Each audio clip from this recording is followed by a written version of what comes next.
that I've learned over the period of years, and that's that humor is subjective. In other words, what's funny to me might not be funny to anybody else. Or even worse, it might be offensive.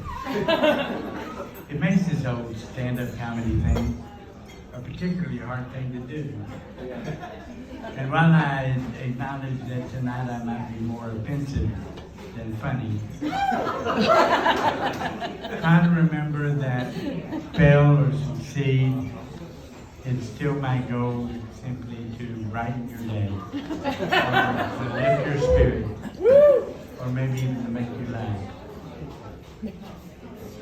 And I hope you will let all of this float around in the back of your head tonight, especially for the next 10 minutes or so, because I'm going to be talking about my ex-wife.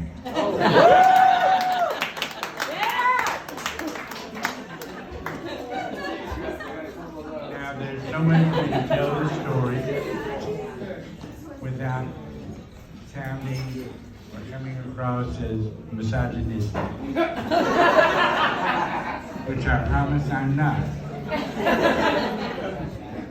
But even so, some of you are going to leave here very disappointed in me tonight. If it makes you feel any better, I've been disappointed in me for years.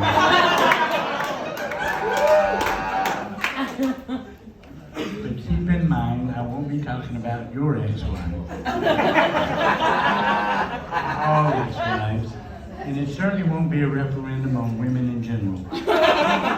So I prefer not to see a protest march in front of my house. Especially not one organized by my wife. But I guess I'm going to have to start by admitting that my ex-wife died about 5 years ago. I know, right? But you should know that while she was alive, I doubt if there was anybody meaner or colder than she was. I'm talking about bitter, polar, Arctic, dry ice in her veins. So much so that the day she died and walked through those gates of hell,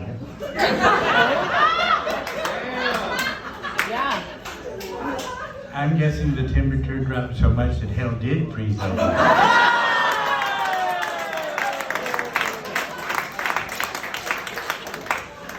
And look, I was raised in a Christian home.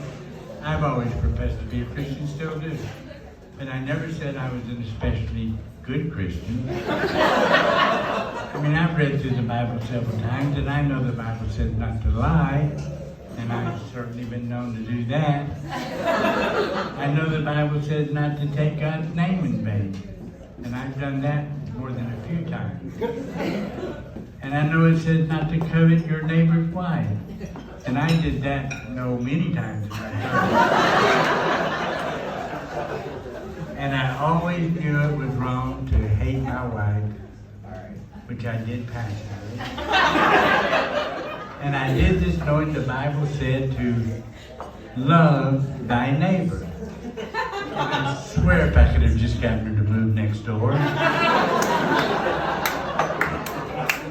I might would have had a shot at it. But to be fair, she hated me more passionately and with more determination, and much, much sooner than I did her.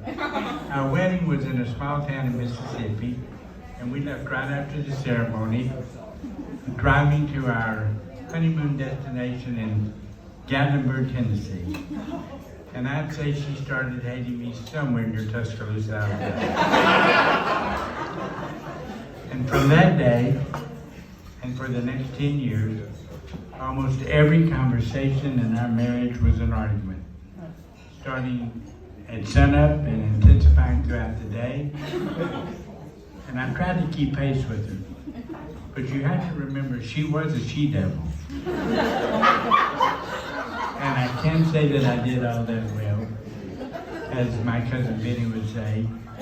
Win some, lose some. Let me ask you something.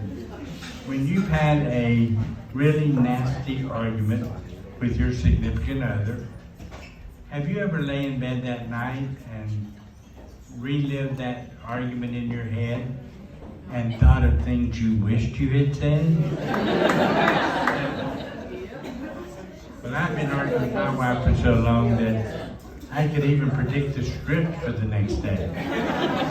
And I would lay in bed and mentally go over my lines and create and rehearse real zingers.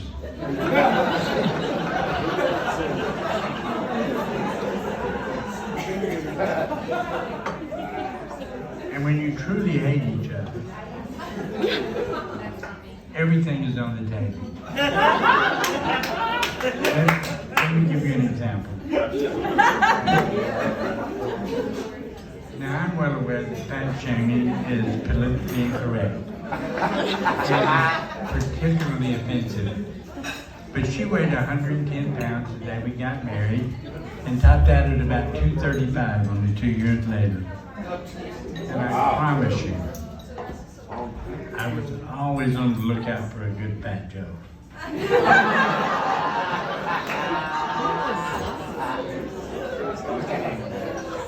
But her malicious comebacks generally focused on my penis, which according to her was probably the smallest one ever recorded. I think at one point she even suggested that I should join it in a flea circus.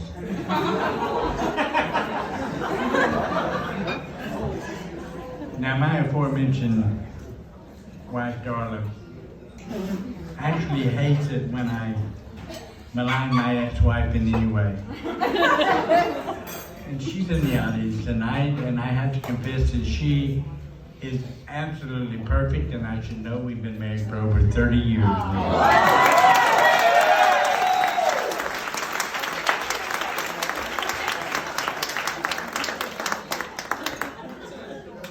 For those of you who just applauded,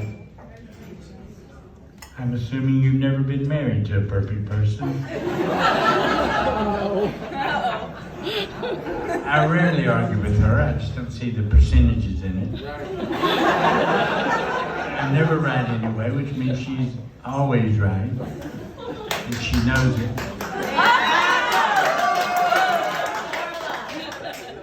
But to make absolutely sure that any of my opinions or my set of facts not only border on the ridiculous, but must have come from some sort of a half-wit, she brought another lady into our house as backup by the name of Alexa,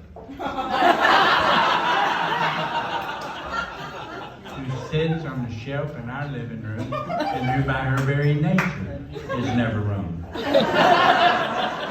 And there's something a little strange going on there, because you might think I'm kidding, but our Alexa actually likes my wife more than she likes me. If you don't believe me, just ask my wife. But who cares, right? The fact is, I love my wife dearly, and I don't really mind my position in our home. And therein lies the difference in my attitude towards her and that of my ex-wife. One that I feel like can be best summarized in 2 words: hope and fear. Hope and fear. If Darla ever leaves the house for any reason and is even 30 minutes late coming home, I'm terrified that she's left me for good and that I'll never see her again. Or what's worse, that she's been in some terrible accident and is lying dead on the side of the road. I'm talking about genuine fear. But if my ex-wife was ever 30 minutes late,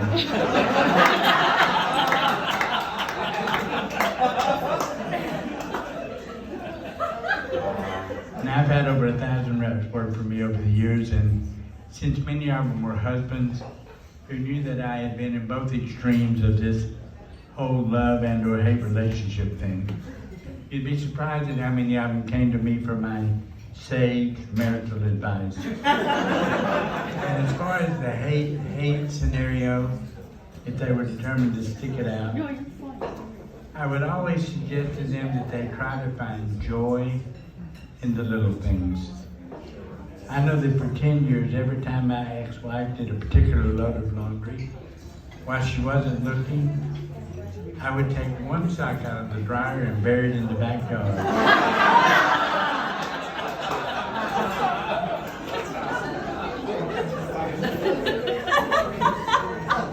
And get real joy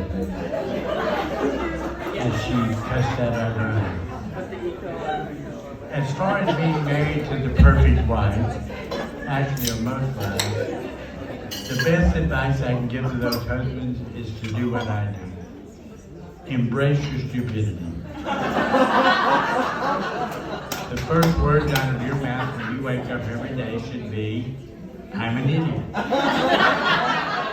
A complete and total idiot.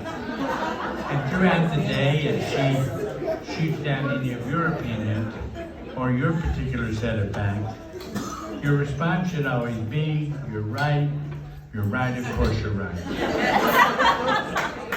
And there's no need for her to suspect that the reason you surrendered so easily, or that grin that covers your face is there because you know that before the night is over, you'll probably get to see her naked.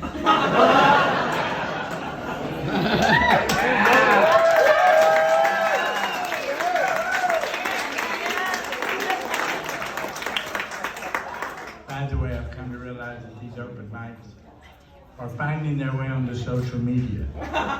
And my kids are seeing them, including my 3 children from my first marriage. And in that I gave their mother a pretty hard time today, I should let you know that I don't really believe their mother went to hell when she died. I have no doubt that she's strolling down those streets of gold in heaven as we speak. I mean, out of the billions of women who have made their way through those pearly gates and into heaven, I'm sure there's at least a handful of blood-sucking gas bags that made it.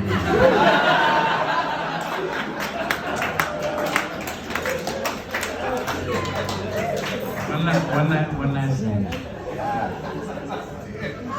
If my ex-wife, Cindy, were here tonight, she'd be sitting somewhere right down in the front and she'd be laughing her butt off. Knowing her, she'd probably be shooting me the bird. But she definitely would be laughing. I just thought you should know that. Thank you so much.